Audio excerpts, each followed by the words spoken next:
So let's go ahead with the plan as designed. We are now going to move on to the presentation by Colin de la Higuera, who directs the UNESCO Chair in Free Educational Resources and Artificial Intelligence. He is a professor at the Laboratory of Numerical Sciences at the School of Informatics at the Université de Nantes in France. So, nothing, Colin. It's all yours. Thank you, Colin. Okay, can you see my slides? They look good, yes. Okay, perfect. Let's take it from here. Well, hello everybody. This is going to be my first talk in Spanish this year and my last talk of the year. I am very happy to give it in Spanish. And that is because I have been offered the opportunity, and thanks to Angeles for that, and thanks to the UNED for having set up this event. I am going to tell objects that we are having here, both the chair and the network that was talked about in the introduction, and then of some of the things that we do, or the slogan that is in the title of saying that today open intelligence, open education, artificial intelligence really are two agendas that are meeting like two trains that are meeting somewhere. Okay, perfect. Okay. The UNESCO Joliet Chair is OERs for the OER part and IA for the IA part. It is a structure at the University of Nantes. Nantes is a city in the west of France. We are a group of 6. Well, in this picture we are 6, but we are really 7 people. And we work on both open education issues. Why? Because the University of Nantes has taken that very seriously and wants to be the first big French open university with all that can represent. And so we are there on the front line, trying to invent new ways of using OERs in order to open up education. For example, asking ourselves how we can involve the researchers, not only us as a group, but all the researchers of the university. And for that last week, we had a 2-day symposium on this topic. And then on the other hand, we are also very much involved in the idea of artificial intelligence for education and how it can be used more for high school than for college, but also with effects on the university. And I am going to explain what we are doing there within a European project, but also within an activity that is being developed at this very moment, which is to ask what is the competency framework for teachers, but also for students, for what is artificial intelligence. This is a UNESCO working group. Well, but apart from that, apart from having this UNESCO chair, and I did not put the date, but it was inaugurated in 2017, so it is the 2nd edition. Also, last year, following the work that had been done on the OER, work that began when UNESCO recommended it, and a few UNESCO professors worked together to support this work. So we continued working, and UNESCO told us, look, since you have professors there, we would like you to go a little further and get involved in a network. And that is what we did. We deposited a network project, which is the same as a chair project. The network project was deposited in April of this year, and also a few days ago we received the news. It was not a pleasant surprise, but it was a pleasant news that the network had been accepted. This is the network. The network is 16 universities or entities in the 5 continents, ranging from New Zealand and below left to Canada up there, or then South Africa. Of those 16, I estimate that half of them are here today, and so that's good news. There are only 16 of us. There may be a question there because Angeles was explaining that she contacted 40. Well, there were only 16 because we basically work with the people that were already working together at the time of the recommendation. And then also because a network from UNESCO's point of view is something limited to 15. That is, with 16 we exceeded 1, but I think they will forgive us.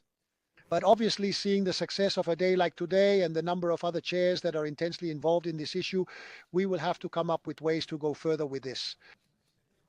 Watch out A UNESCO chair, sorry, a UNESCO network is like a UNESCO chair. It doesn't give money per se, so don't think that at the moment we are the rich ones who are doing this, but we have probably a slightly bigger responsibility towards UNESCO. As a network, we have to invent other ways of working, but obviously we will not do it alone, and we will also do it with the people who look interested caring today at this meeting. I am not going to describe all the issues that we want to look at in this network, but there are, let's say, 4 directions. The first is that, especially when we talk to the countries of what is called the Global South, what happens outside the university is almost more important than what happens inside the university. And so open education should not only be something that is working within our university circles, but throughout society. And we want to work on that under the impulse of countries typically like Brazil or South Africa. The second is that a UNESCO network, in the same way as UNESCO chairs, has a research duty. But in this case, of course, we are going to have to carry out to be able to share articles, share ideas among the members of the network and outside this network with other people. The third chapter is obviously the education chapter. We want to have a chapter there where we can share experiences on how we are opening up education in our institutions or outside of them, so that we can have models that can also be used elsewhere. Well, this is the network, and the starting date, I put it, is 2024. We are in a complicated process, which is the signature process. The signing process for a single chair is usually complicated, but you can imagine how complicated it can be for 16 partners. So one of the things within what is happening here is that there is an environment, an analysis, and the analysis environment we have been hearing all morning, i.e. that things are changing, that we are in a radical transformation of education after COVID, but also with the advent of artificial intelligence. Teachers complain because we have to change teaching materials every year. This was not the case before. There are new subjects. We are having to invent subjects that go hand in hand with offerings that correspond to today's society.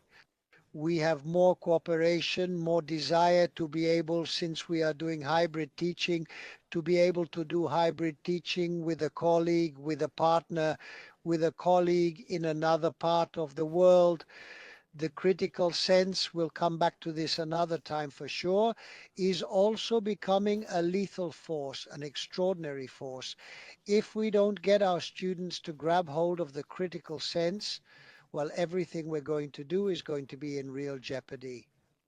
And then, as we have been discussing all morning, micro certifications, micro credits, well, there are clearly new ways of certifying that are appearing. What does all this mean? All that means that we are looking for a teaching based on transparency, on speed in communication.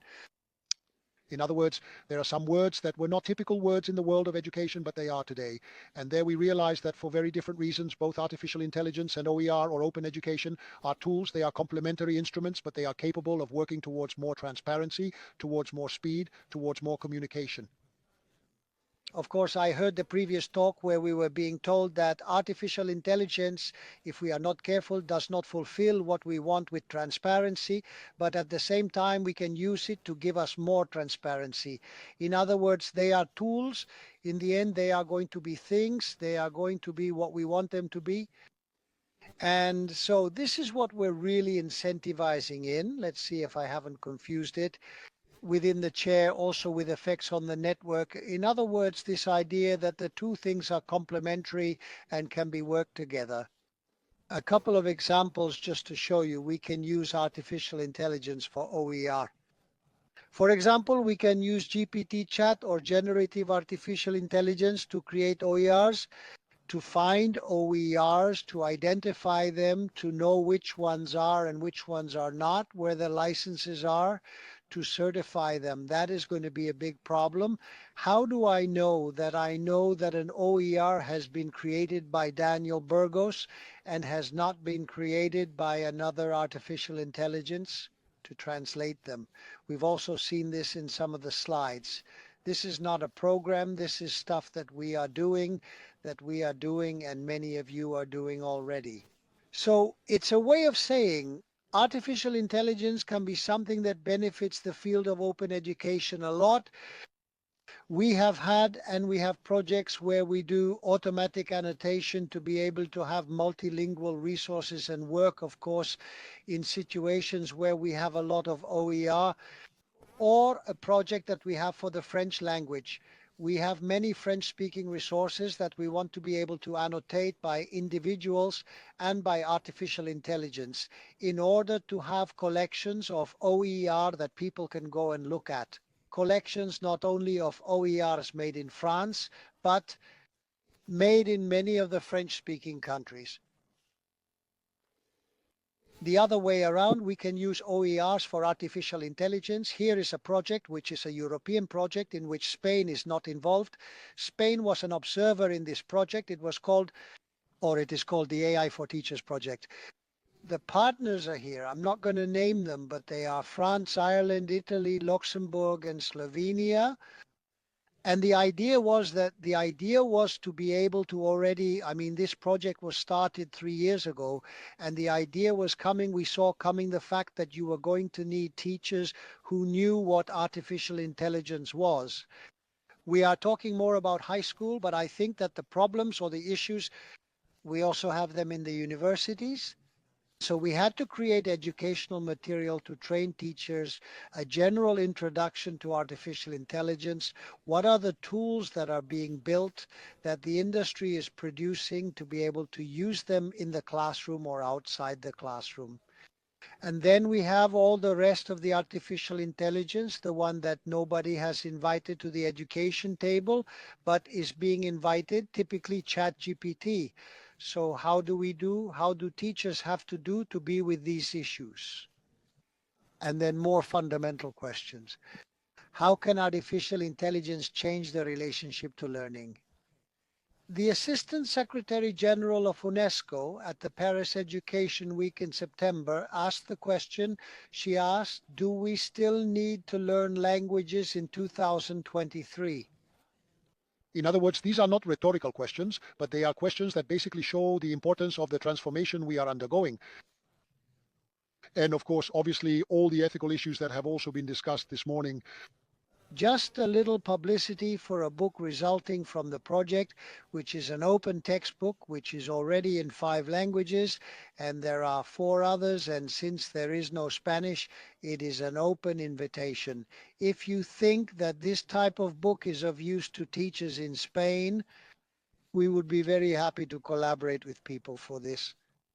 So it is a book, the 2nd edition in a month, with precisely a chapter on artificial intelligences to explain to the teachers how they can work with the artificial intelligence that they are getting into their classrooms.